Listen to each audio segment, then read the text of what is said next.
So we're continuing in our study of Tanya, Perek Lamed Gimel. In the morning when maybe you don't want to be so happy. But the Alter Rebbe tells us, gives a strategy to be happy. And the strategy to be happy has to do with attitude and perspective, and it's all about God. Now, we started talking in our previous class about the incredible novelty of the Baal Shem Tov, who taught us that not only that God is all-powerful and omnipotent and greater than any other force, but ultimately that God is the only existence. And that's the real meaning of Achdus Hashem. The real meaning of the oneness of God is not that there isn't a second God or a third God or a fourth God, but that ultimately there really is only one true existence, and that one true existence brings everything else into existence. Sounds very nice. What does that mean? So, in order for us to achieve happiness, we have to have a sense of perspective. We have to understand how we're being brought into existence constantly. And I guess the upshot of that is that we're not alone. Hashem is always with us. And then when we have an understanding of how Hashem is always with us and why we're never alone, so then we have an easier time being happy. But let's first try to figure out what is this idea that's necessary for us to contemplate and think about. And the Alter Rebbe begins with the words that what's required of us is to meditate deeply on the idea, the way God fills all worlds, higher worlds, lower worlds, in other words, the spiritual worlds that feel a sense of God's presence constantly, and the lower worlds, and the terminology or definition of lower is that which doesn't feel God's presence, and that which feels its own independence from God.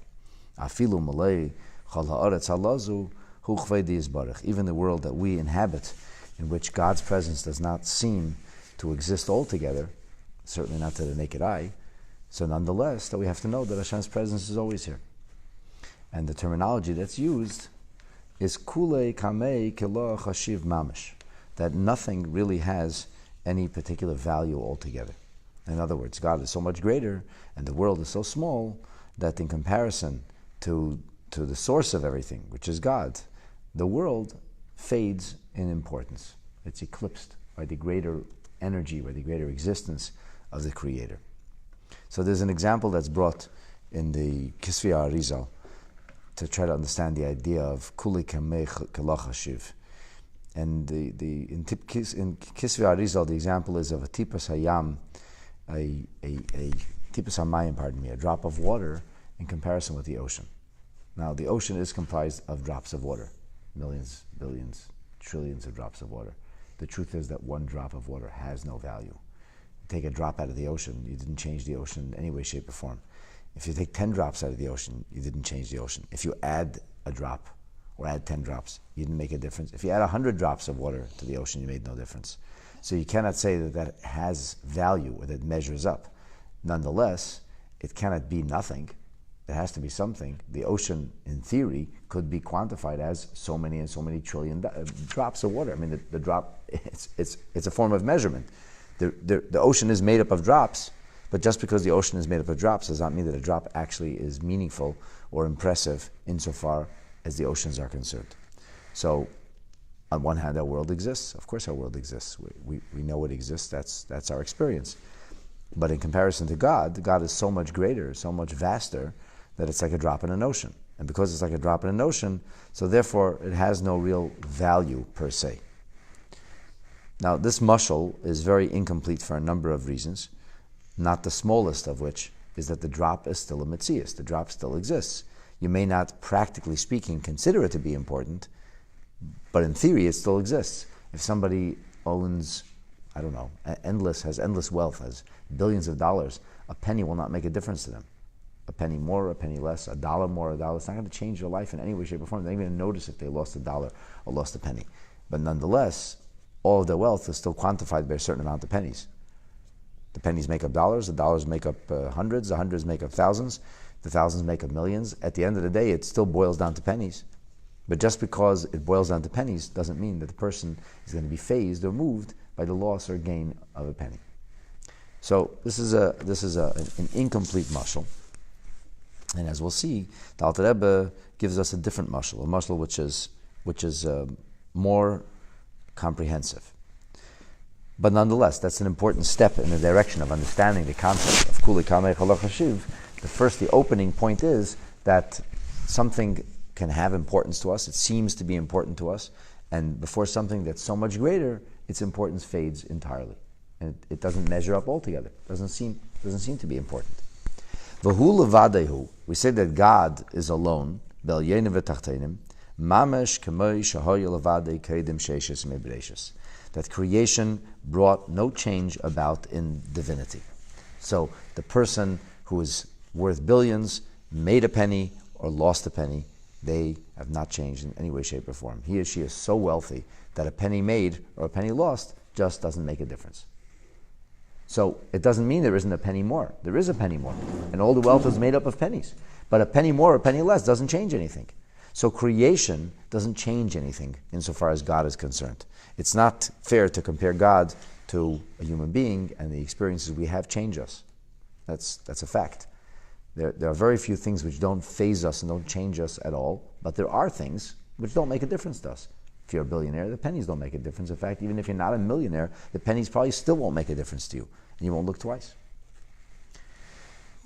But we take that further, and we say, "B'gam b'mokem hazeh shenivru b'ei ha'olam hazeh," even in the space that this world occupies right now, Hashamayim v'ha'aretz, the world which includes the heaven, the earth, the universe, v'chol tzvam. We're talking about the Milky Way galaxy. We're talking about multiple galaxies.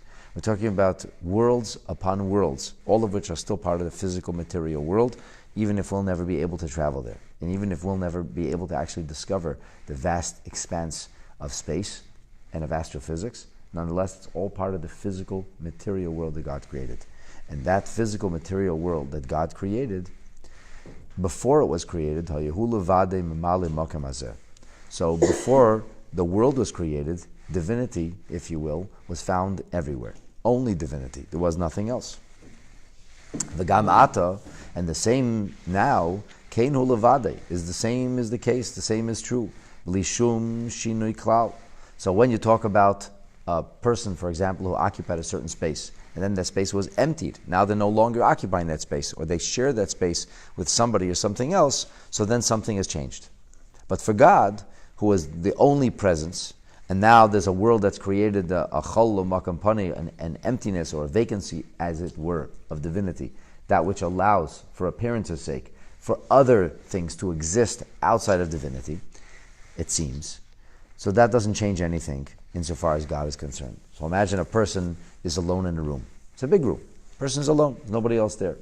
And at a certain point, somebody else joins him in the room. He's no longer alone. The difference between an empty room and one person in the room is vast. The difference between being alone and not being alone. And then it could be 3 people, 4 people, 5 people. It doesn't change so much, because once there's one person in the room, you're no longer alone. Something's changed. He was the only one. Now he or she is not the only one. Well, what happens if he or she is in a room and they discover there's a rat in the room with them? Well, it depends. Some people get even more disconcerted that if a person's in a room with them, they get really nervous and things have changed for them. For some people, the rat makes no difference. It's irrelevant. How about a speck of dust? There was no speck of dust. Now there's a speck of dust. Does it make a difference?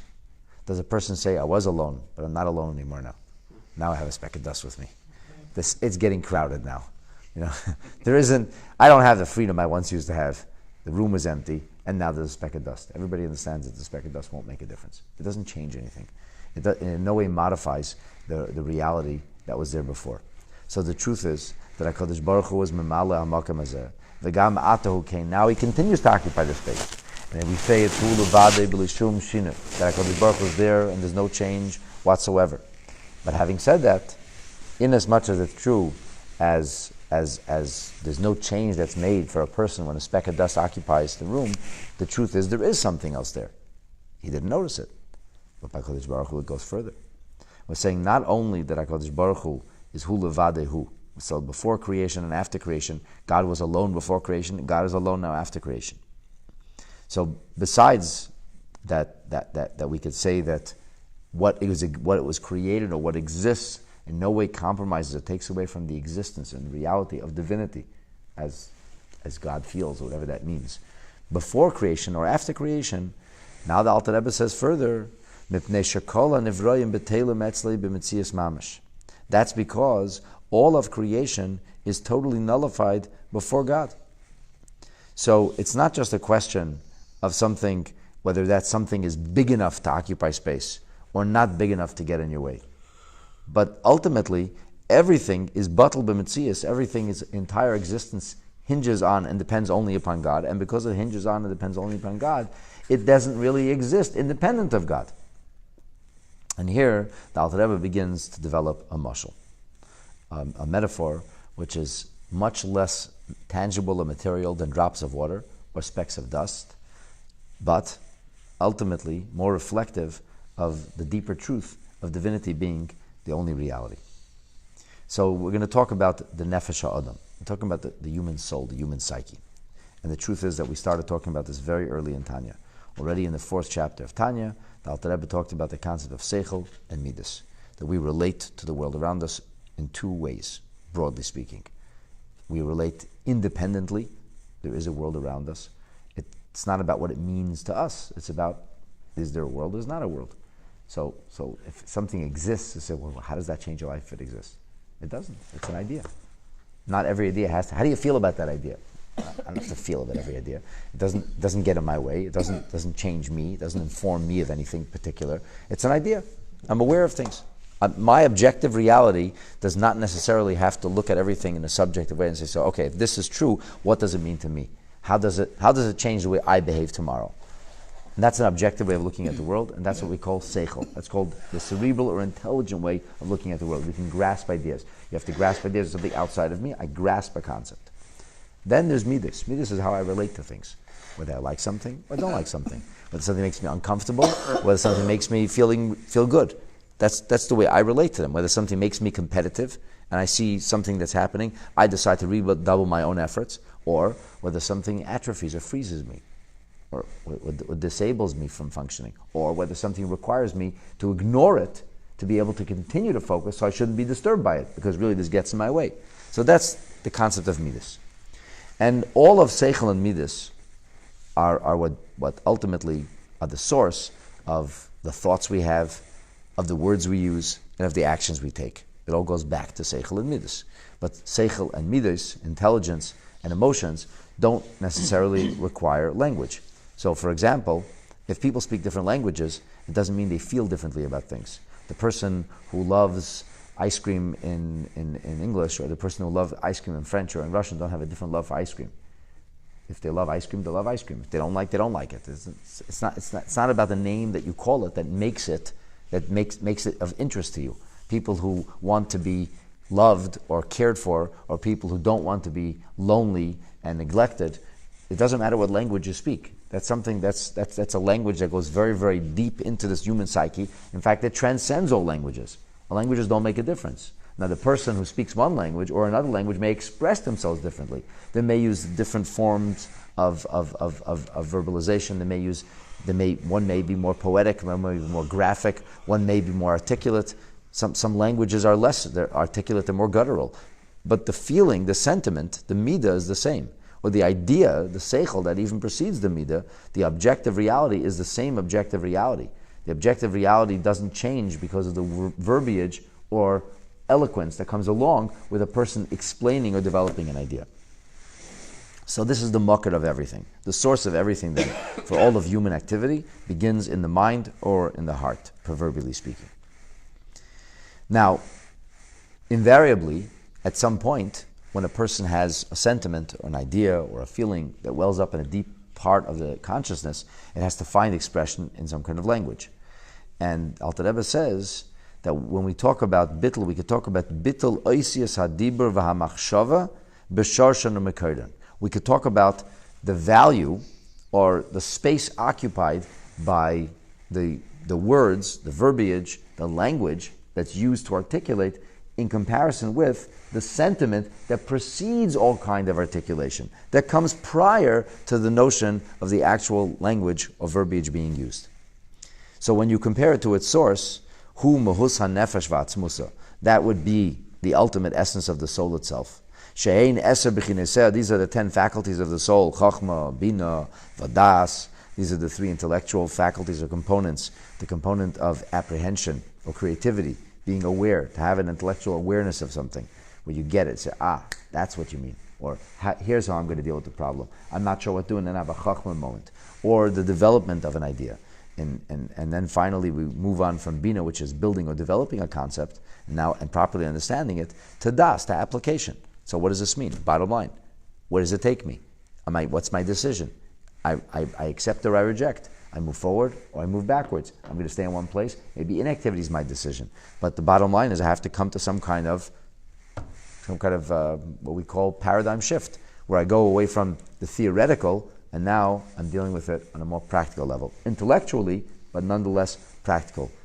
Decisions, biases, all these things play into the concept of das. She'ein behem bechinas eisiyas adayim. At some point, all of that happens, all of that activity happens, but we haven't yet reached a point of language yet. It's before it's before it actually comes into cogent thought or consciousness. So consciousness uses a language too. We think in a particular language. If we're multilingual, we may think in different languages. Sometimes we think about different things in different languages because we have different experiences in different languages. We speak and articulate ourselves about certain subjects in one language, and we speak and articulate ourselves about other subjects maybe in another language. So when we think about those things, we're using language. Language is not only helpful for speaking, language is helpful for thinking. We're going to think it through now. But the truth is that thinking has to precede language. And we see that with small babies who are able to understand everything, but they can't find any words. They can't articulate themselves. My daughter speaks now. She speaks and speaks and speaks. I don't remember any other kids speaking so much. I don't understand the words she's saying. She gives like these 5-minute speeches. Like she just talks and talks and goes on and on and on. Nobody knows what she's saying. But she actually understands everything, because when you ask her questions, she'll grunt the answers. She can identify every part of her body. She knows where her eyes are, her ears are. She knows that somebody's leaving. She'll say bye. That she says. She'll say bye. She's unhappy when she's being put to bed because she doesn't want to go to bed. She has FOMO at a very young age. She doesn't like missing out. She understands what's going on. But the fact that she doesn't have the ability to articulate it or speak about it doesn't mean that she's not incomprehensible. It doesn't mean that she's not engaged. She's definitely engaged. She doesn't have language. If she doesn't have language to speak, she certainly doesn't have language to think in.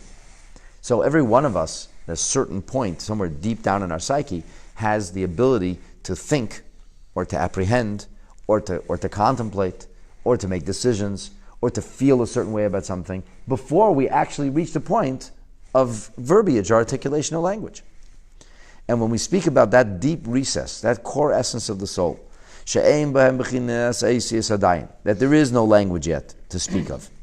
This is before people actively think, before animated cogence or consciousness, which is called machshava, which is called thought, and thought utilizes speech. As we explained in Perek Chaf and Chaf Aleph, Ba'arichas Ayin Shom, as we explained earlier in Tanya, in chapters 20 and 21. So just like we say that the Oisiyas HaMachshava and the Dibur, let's say that we are very articulate people, and we know how to speak, and we can express ourselves. We're just not at that point yet. It doesn't happen yet. It may happen in a nanosecond. But in that split second where we go from thinking about something or being aware of something to actually thinking about it, so at some point, you cannot say the Oisiyas, you can't say the letters aren't there, you can't say the words aren't there, you can't say the characters aren't there. They are. They're just not being utilized yet. They will be utilized at a certain point. And at that deep level of soul, they have no value. They don't exist.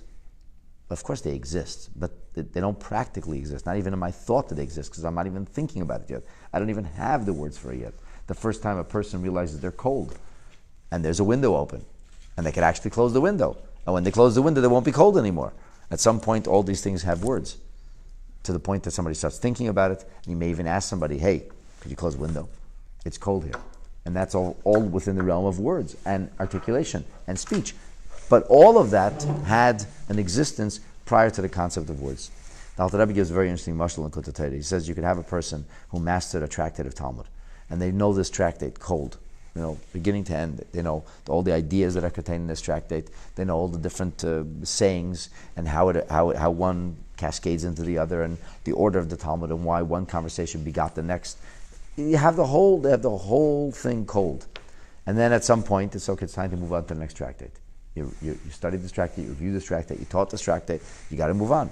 And you open a new tractate of Talmud, and maybe it's in a different order of Mishnah, and it talks about different things, and it's very difficult. When you get used to, you're in a certain comfort zone, this is my tractate, this is my Masechta, and now I'm moving into a new Masechta, so there's an adjustment period.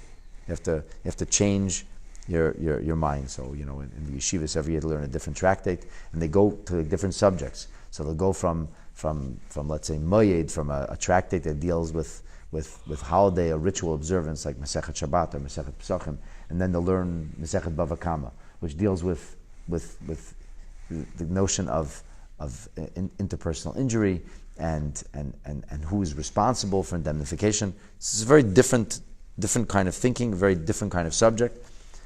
And a person is now in the new tractate. Now, if you'll come and ask them a question about the tractate that they finished, they'll be able to answer you very quickly. Because they didn't forget what they learned. They remember what they learned very well. They're just not into that right now. So the Alter Rebbe says, tell me, when the person is not into that tractate, he's learning a different Masechta now, does the first Masechta no longer exist? Is it taken off the shelf? It's like it was in my shelf. You take out the disk, I put in the disk in the brain, it doesn't exist anymore. It's self-understood. It's in the hard drive. It's there. V'haraya, what's the proof? The moment you start to talk about it, all of a sudden it all comes back. I just wasn't thinking about it. So therefore there was an idea that lied dormant in the memory, and once the person started to think about it again, then it came right back. So it was always there. You can't say it's not there, but at the same time, it didn't seem to occupy any space. It wasn't getting in his way. Let's say there are people who have a memory, an experience, something that happened to them, a very discomforting experience, a very uncomfortable experience, a very bad experience, and they push it into the deep recesses of the back of their mind that it doesn't affect the way they're functioning. They're functioning at full tilt, and everything's great. And something happens and it triggers them. There are many examples of this. And when people get triggered, all of a sudden they're in a different space. They can't function again. It's like it causes like a memory to wash over them, and they're transported back to an uncomfortable place that they never wanted to be again, and they can't function, and it gets in the way of everything. So all along there was no issue until this trigger, till something happened which brought it back. So just because the person wasn't thinking about it and was fully functioning and really pushed it out of their mind, they weren't thinking about it at all, does that mean it doesn't exist? Does that mean that memory is faded away, it's gone? Today we know that even things which you don't even actually remember, they make like a subconscious impact on us, and at times that can make a difference. That's one of the Freudian ideas which still makes sense today.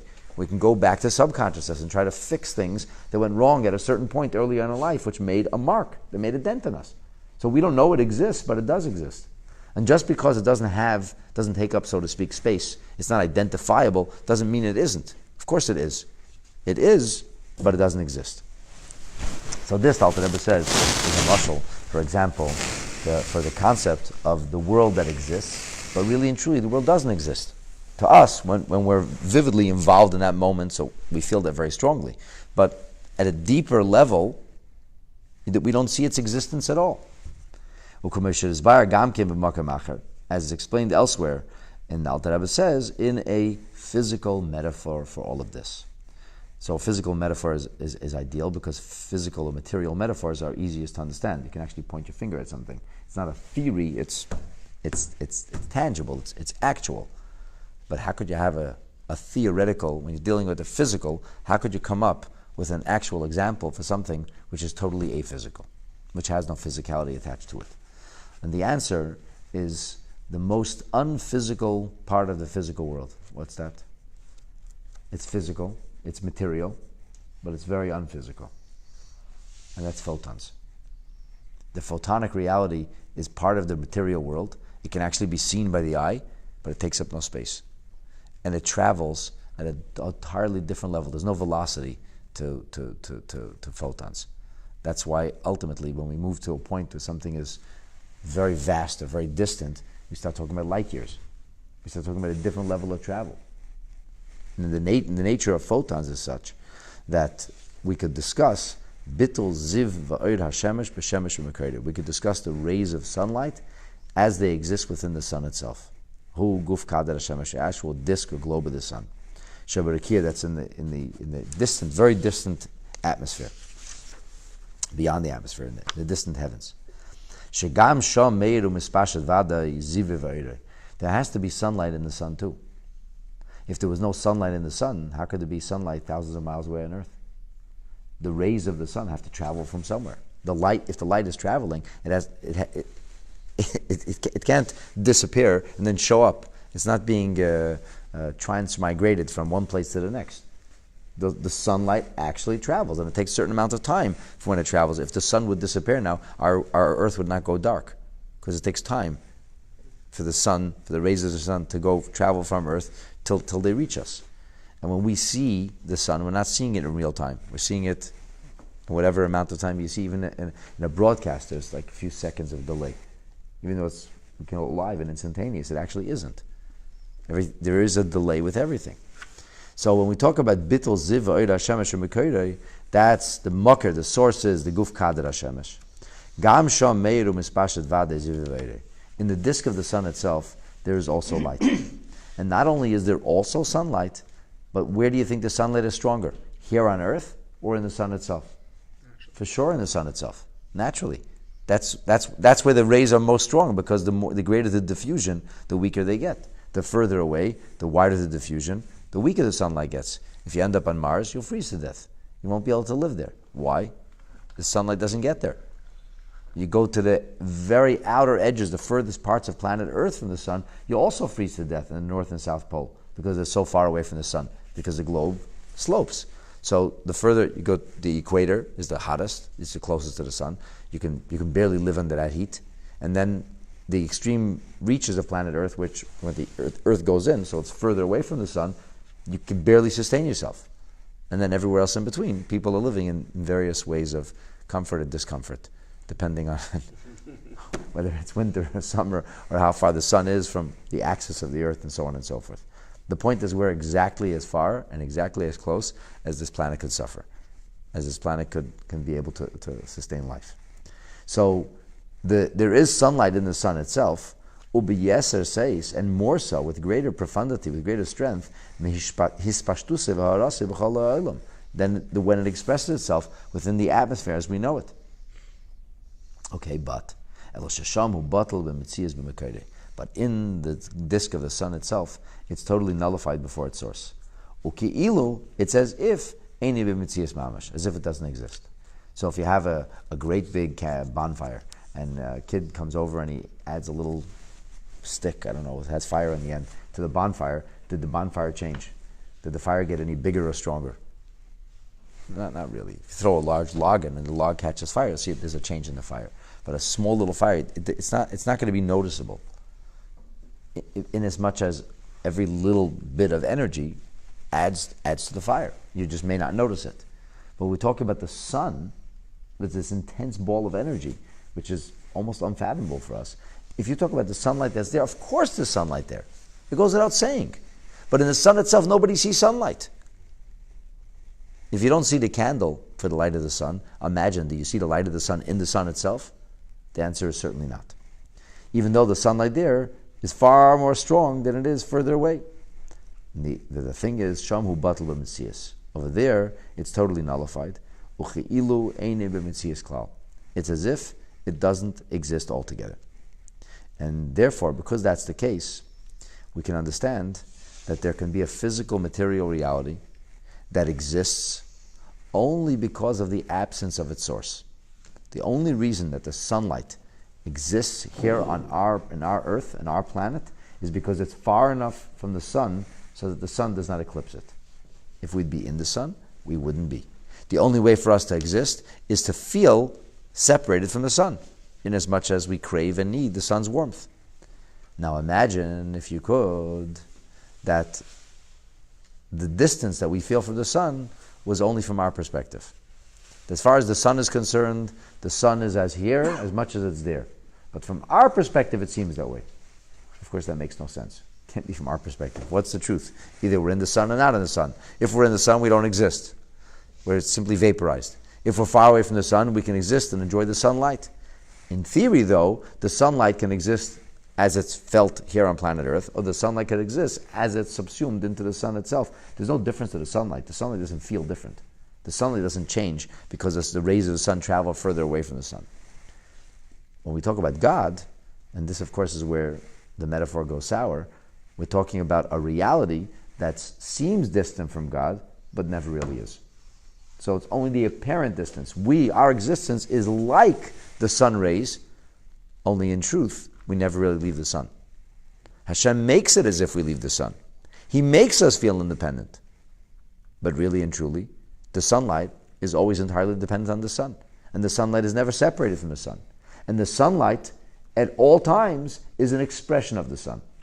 We are created, the whole world is created as an effulgence, as rays from the sun of Shemesh U'Magen Havaya Elokim, of the metaphor of divinity. So we think we exist, and in our minds we exist, and on some level we do exist, but on another level we're entirely batel, we're entirely nullified before the greater existence of God. And this is the beginnings of what we have to start to contemplate and think about, to the point that it becomes real to us in order for us to be able to get past our minutia and the difficulties and challenges of life, so that we could experience a life that's filled with happiness. To be continued.